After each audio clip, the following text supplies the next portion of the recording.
নমস্কার বন্ধুরা, আমি পলাশ বিশ্বাস আর আপনারা দেখছেন পলাশ বিশ্বাস ভিডিওস। আশা করি আপনারা প্রত্যেকে ভালো আছেন এবং আপনাদের বাগানের প্রত্যেকটি গাছ ভীষণ ভীষণ ভালো আছে। বন্ধুরা, থাম্বনেল এবং টাইটেল দেখে বুঝতেই পেরে গেছেন যে আজকে কোন বিষয় নিয়ে আলোচনা হতে চলেছে। হ্যাঁ বন্ধুরা, এই বর্ষায় গোলাপ গাছে আমরা কিভাবে পরিচর্যা করব, কতদিনের ব্যবধানে কি কি খাবার দেব, আজকের কিন্তু ডিটেলসে বলে দিচ্ছি। গাছের গ্রোথ আনতে হবে, এখন ফুল নয়, কুঁড়ি নয়, কোনো কিছুই নয়, এখন শুধু গাছের গ্রোথ। নতুন নতুন গাছের গ্রোথ আনতে গেলে, নতুনভাবে ব্যাসেল স্যুট আনতে গেলে কি খাবার কতদিনের ব্যবধানে ব্যবধানে দিয়ে যেতে হবে আপনাদেরকে, সেটাই আজকের কিন্তু ডিটেলসে আমি বলে দিচ্ছি। তো এবং অবশ্যই দেখিয়ে দিচ্ছি যে কোন খাবার দিচ্ছি এবং এই খাবারটা কতদিনের ব্যবধানে দেব, এবং এছাড়া আর কোন কোন খাবার কতদিন অন্তর অন্তর আমরা গোলাপ গাছে দিতে পারবো। তাহলে কিন্তু প্রত্যেকটা ব্রাঞ্চে নতুন নতুন শাখা আসবে এবং তার পাশাপাশি আসবে অগণিত ব্যাসাল স্যুট। তো বন্ধুরা, যেটা বলতে হবে যে এখানে ফাঙ্গিসাইডের ব্যবহার তো ভীষণই দরকার এই বর্ষায় গোলাপ গাছে, আর তার পাশাপাশি কীটনাশকেরও ব্যবহার আমাদেরকে কিন্তু করতে হবে।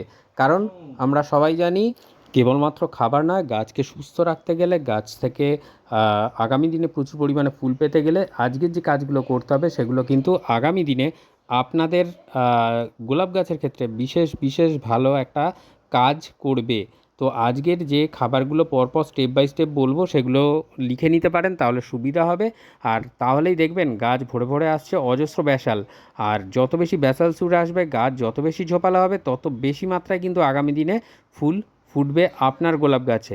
আর এই বর্ষায় গোলাপ গাছকে সুস্থ রাখতে গেলে, সঠিকভাবে রাখতে গেলে আজকের দেখানো এই পরিচর্যা এবং বৃদ্ধি পেতে গেলে গাছের এই পরিচর্যা আপনাদেরকে কিন্তু করে ফেলতেই হবে। প্রতিদিন সন্ধ্যে 6টায় বাগান সংক্রান্ত ভিডিও আসে, তাই বলবো যারা এখনও চ্যানেলটি সাবস্ক্রাইব করেননি তাদের কাছে অনুরোধ, চ্যানেলটি সাবস্ক্রাইব করুন এবং প্রচুর পরিমাণে শেয়ার করার অনুরোধ রইল বাগানপ্রেমী বন্ধুদের মাঝে। তো দেখুন, এই যে কুড়িগুলো দেখছেন, এগুলোকে কিন্তু যেভাবে কেটে ফেলছি, এরকম বুকে পাথর চাপা দিয়ে বসিয়ে কুড়িগুলো কেটে ফেলতে হবে। এই ফুলটা যেমন ফুটে গেছে, সবসময় আসা সম্ভব হয়ে ওঠে না ব্যক্তিগত কাজের জন্য। তো দেখুন, এই যে কচি কচি পাতাগুলো আসছে না, এই কচি কচি পাতাগুলোর উপরেই কিন্তু পোকার আক্রমণটা বিশেষভাবে দেখা দেবে। তো সেই জন্য কীটনাশকের ব্যবহারটা করতে হবে। বৃষ্টি বিরতির দিন আপনাদেরকে কিন্তু গাছে কীটনাশক সন্ধ্যাবেলায় অবশ্যই স্প্রে করতে হবে। তাহলে দেখবেন যে কীটপতঙ্গের আক্রমণের হাত থেকে আপনার গাছ কিন্তু রক্ষা পাচ্ছে। আর যেদিন স্প্রে করলেন সেই দিন কিন্তু একটা জিনিস খেয়াল রাখবেন, তারপর যদি 3 থেকে 4 ঘন্টার মধ্যে বৃষ্টি হয়, তাহলে জানবেন যে আবার বৃষ্টি বিরতির দিন যেদিন পাবেন সেদিন কিন্তু করতে হবে। কারণ অন্তত 3 থেকে 4 ঘন্টা বৃষ্টি পড়লে গাছের পাতার উপরে, তাহলে কিন্তু ধুয়ে যাবে, কীটনাশক সেভাবে কাজ করবে না। তো দেখুন, নতুন নতুন অজস্র ব্রাঞ্চ কিন্তু আসছে, আর এই রকম নতুন নতুন ব্রাঞ্চ আসা মানেই আপনার গোলাপ গাছ কিন্তু সঠিক রাস্তায় এগোচ্ছে, এটা মাথায় রাখতে হবে। তো দেখে নিন, এই যে কুঁড়িগুলো কেটে দিচ্ছি, ফুলগুলো কেটে দিচ্ছি, সেই একইভাবে করতে হবে। আর যেদিন বৃষ্টি হবে না, বৃষ্টি বিরতির দিন, সেই দিন কিন্তু আপনাদেরকে গাছে সাধারণ জলও স্প্রে করে স্নান করিয়ে দেবেন। কারণ এটা কিন্তু ভীষণ পরিমাণে দরকার, গোলাপ গাছ কিন্তু শাওয়ার ভীষণ ভালোবাসে। তো সেই জন্যই এই কথাটা বললাম। আর টবের মিডিয়া সবসময় পরিষ্কার রাখবেন। আজকে যে খাবারটা দেখাবো সিন্ডার মিডিয়া এবং মাটির মিডিয়ায় আলাদা আলাদাভাবে বলে দেবো, সেই বলে দেওয়া অনুযায়ী কিন্তু আপনারা ততদিনের গ্যাপে গ্যাপে খাবারগুলোকে প্রদান করবেন। এখন দেখুন, এই যে তরল যেটা বলেছিলাম, যে এই তরলটাতেই কিন্তু আসবে প্রচুর ব্যাসাল স্যুট। এটা 200 ml ধরে একটা গ্লাসে, এটা 10 ইঞ্চি একটা প্লাস্টিক টবে রয়েছে, মাটির মিডিয়াতে রয়েছে দেখতেই পাচ্ছেন। তো এখানে কিন্তু আমরা 1 গ্লাস দিয়ে দেবো। আর এই যে তরল সারটা দিলাম, এটা আবার মাটির মিডিয়া হলে 15 দিনের পরে দ্বিতীয়বার কিন্তু রিপিট করব। অর্থাৎ এই মুহূর্তে আর নয়, যেদিন মাটির মিডিয়ার গোলাপ গাছে দেবেন তার থেকে 15 দিন পরে আবার এই তরল সারটা রিপিট করবেন।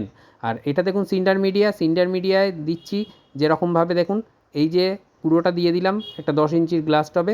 এটা কিন্তু আবার আমি রিপিট করব 10 দিন পরে। তাহলে বুঝতে পারছেন যে কতদিন অন্তর অন্তর এই তরলটা আজকের যেটা দেওয়া দেখাচ্ছি, এটা অবশ্যই বানানোটা দেখিয়ে দেবো, সেই মতন আপনারাও দিতে থাকবেন। আর এই যে দেখছেন অর্ধেক গ্লাস বা হাফ গ্লাস করে দেবেন, যেগুলো 8 ইঞ্চির টবে আছে সেইগুলোতে। তো 8 ইঞ্চি এবং 10 ইঞ্চির তফাৎটা আশা করি বুঝিয়ে দিতে পারলাম। কিন্তু মাটির টব হলে, তাহলে মানে মাটির টব মানে মাটির যদি মিডিয়া হয় গোলাপ গাছের, তাহলে কিন্তু পুরো এই 200 ml তরলই আপনাকে দিয়ে দিতে হবে। আর সিন্ডার মিডিয়ায় হলে যেরকম দেখালাম অর্ধেক অর্ধেক করে আপনারা কিন্তু দেবেন, অর্থাৎ 100 ml করে এই তরল সার আপনারা প্রদান করবেন। সিন্ডারে হলে 10 দিন ছাড়া, মাটির মিডিয়ায় হলে 15 দিন ছাড়া। আর এছাড়া আর কি কি স্প্রে করবেন সেটাও বলে দিই। এছাড়া আপনারা ক্যালসিয়াম নাইট্রেট এবং ম্যাগনেসিয়াম সালফেট এটা সপ্তাহে 2বার করে স্প্রে করবেন বা টবের মিডিয়ায় দেবেন। যদি ম্যাগনেসিয়াম সালফেট আজকের দেন, একদিন মাঝে গ্যাপ রেখে পরের দিন আপনারা কিন্তু ক্যালসিয়াম নাইট্রেটটা দিয়ে দেবেন টবের মিডিয়ায়। তো এই জিনিসটা মাথায় রাখবেন, আর এটা সপ্তাহেই করে যেতে হবে, এই ক্যালসিয়াম নাইট্রেট এবং ম্যাগনেসিয়াম সালফেট। আর এই তরল সারটা কতদিন ছাড়া দিতে হবে সেটা তো বলেই দিলাম। এবারে দেখুন 1 লিটার জল নিয়েছি এখানে একটা। তো 1 লিটার জলের কন্টেনারের মধ্যে জল নেওয়া হয়েছে। যদি পৌরসভা বা মিউনিসিপ্যালিটি এরিয়া থাকেন আপনারা, তাহলে ওই যে কর্পোরেশন বা মিউনিসিপ্যালিটির যে জল দেয় সেটা অন্তত 24 ঘন্টা উন্মুক্ত রাখবেন, যাতে ফ্লোরিনগুলো উবে বেরিয়ে যায়, তারপরে আপনারা সেটা ব্যবহার করবেন। এটা দেখুন ব্যালেন্সড এনপিকে 19-19-19 বা 20-20-20 যে কোনো যেটাই হোক না কেন সেটাই নেবেন। আর এটা নেবেন 1/2 টেবিল চামচ পরিমাণে নেবেন, মোটামুটি 5 গ্রামের মতন হলেই হবে 1 লিটার জলের জন্য। আর এইটাকে মানে এই 19-19-19 বা 20-20-20 ব্যালেন্সড এনপিকে কিন্তু গাছের গ্রোথ যেমন আনবে, বৃদ্ধি যেমন হবে, গাছ ঝোপালো হবে, তার পাশাপাশি কিন্তু ফুল বা কুঁড়িগুলোও কিন্তু আসতে থাকবে। সেই কুঁড়িগুলোকে আপনাদেরকে কিন্তু কেটে ফেলতে হবে, এটা মাথায় রাখতে হবে আপনাদেরকে। তো এরপরে এই যেটা নিলাম এনপিকে 19-19-19 বা 20-20-20, এর সাথে আর কি নিচ্ছি, এর সাথে নিচ্ছি একটা অনুখাদ্য বা মাইক্রোনিউট্রিয়েন্ট। আমি বায়োভিটা এক্স দেখাচ্ছি মানে যে এটাই দিতে হবে এমনটা নয়, যে কোনো মাইক্রোনিউট্রিয়েন্ট বা অনুখাদ্য আপনারা কিন্তু প্রদান করতে পারেন। তো এখানে বায়োভিটা এক্স নিলে 1 লিটার জলে মোটামুটি 1 থেকে 1.5 ml পরিমাণে আপনারা নিয়ে নেবেন। আর এছাড়া এটা কী করবে, মাইক্রোনিউট্রিয়েন্ট বা মাটির মধ্যে বা যে অনুখাদ্য তৈরি করবে। কারণ আমরা সাধারণত নাইট্রোজেন, ফসফেট, পটাশ জাতীয় খাবার দিই, এছাড়াও কিন্তু জিঙ্ক, আয়রন, ম্যাগনেসিয়াম ইত্যাদি খাদ্যের প্রয়োজন হয়, যেগুলো কিনা এই অনুখাদ্য থেকে গাছ মেকআপ করে নিতে পারবে। তো এই অনুখাদ্য দেওয়া হলো, ব্যালেন্সড এনপিকে দেওয়া হলো। এরপরে আর একটা জিনিস আপনাদেরকে দিতে হবে, যেটায় গাছের পাতা চকচকে সবুজ করবে, নতুন ব্রাঞ্চ নিয়ে আসবে গাছের মধ্যে, এবং আগামী দিনে কিন্তু ফুল ফোটানোর জন্য একদম সঠিকভাবে আপনার বাগানের গাছটিকে তৈরি করে তুলবে। সেটা হচ্ছে এই ম্যাগনেসিয়াম সালফেট বা এপসাম সল্ট। এই ম্যাগনেসিয়াম সালফেট বা এপসাম সল্ট ওই 5 গ্রামের মতন দিয়ে দেবেন 1 লিটার জলে। এই 3টে উপাদান আপনাদেরকে কিন্তু গোলাপ গাছের যতদিনের ব্যবধানে দিতে বললাম, যতটা পরিমাণে দেখালাম, ঠিক সেইভাবে দেবেন, ভীষণ ভালো রেজাল্ট পাবেন। আর এই যে সলিউশনটা দেওয়ার পরে, মানে 1 দিন পরে সিন্ডার মিডিয়ায়, 2 দিন বাদে মাটির মিডিয়ায় আপনারা কিন্তু ক্যালসিয়াম নাইট্রেট প্রয়োগ করবেন। তার 1 দিন পরে সিন্ডার মিডিয়ায় এবং 2 দিন পরে মাটির মিডিয়ায় ম্যাগনেসিয়াম সালফেট বা এপসাম সল্ট আবার দেবেন। তো এই যে জিনিসটা বলে দিলাম পরপর, সেইটা করতে থাকুন। সপ্তাহে 1বার করে আপনারা গাছে নিম অয়েল স্প্রে করুন, ভীষণ ভালো কাজ হবে। আর অবশ্যই ফাঙ্গিসাইড প্রয়োগ করতে কিন্তু ভুল করবেন না। 10 দিন ছাড়া ফাঙ্গিসাইড আপনারা গাছের পাতায় স্প্রে করুন, মিডিয়াতে দিন, যেটাই হোক, তাহলে কিন্তু ফাঙ্গাল ইনফেকশন দ্বারা আপনার গাছ কখনোই আক্রান্ত হবে না।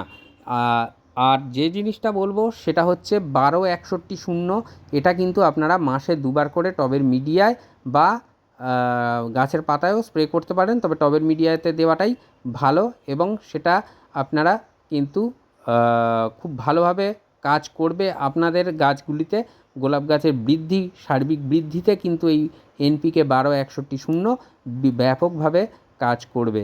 তো আমি বলবো বন্ধুরা, এইভাবে যদি পরিচর্যা করতে থাকেন, তাহলে দেখবেন আপনার গোলাপ গাছে অজস্র পরিমাণে ব্যাসাল শুট আসছে এবং প্রচুর পরিমাণে ফুলে আপনার বাগানের গোলাপ ভরে থাকবে।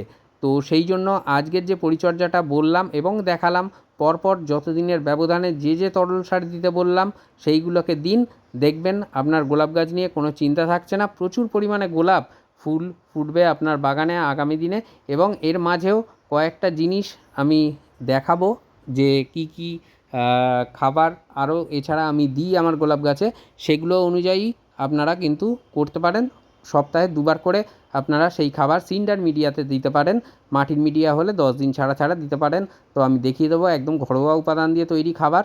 তো যেটা আমি দিয়ে থাকি সেটাই দেখাবো, কারণ বৃষ্টির মরশুমটা চলছে, টানা বৃষ্টিটা কেটে গেলেই আমি কিন্তু ওই খাবারটা দেবো। তো তখন অবশ্যই আপনাদেরকেও দেখাবো, কারণ পলাশ বিশ্বাস যেটা তার বাগানে করে সেটাই আপনাদের সামনে তুলে ধরে। তো আজকের মতো এ পর্যন্তই, আবার আসছি আগামীকাল নতুন কোনো গাছের পরিচর্যা বিষয়ক ভিডিও নিয়ে।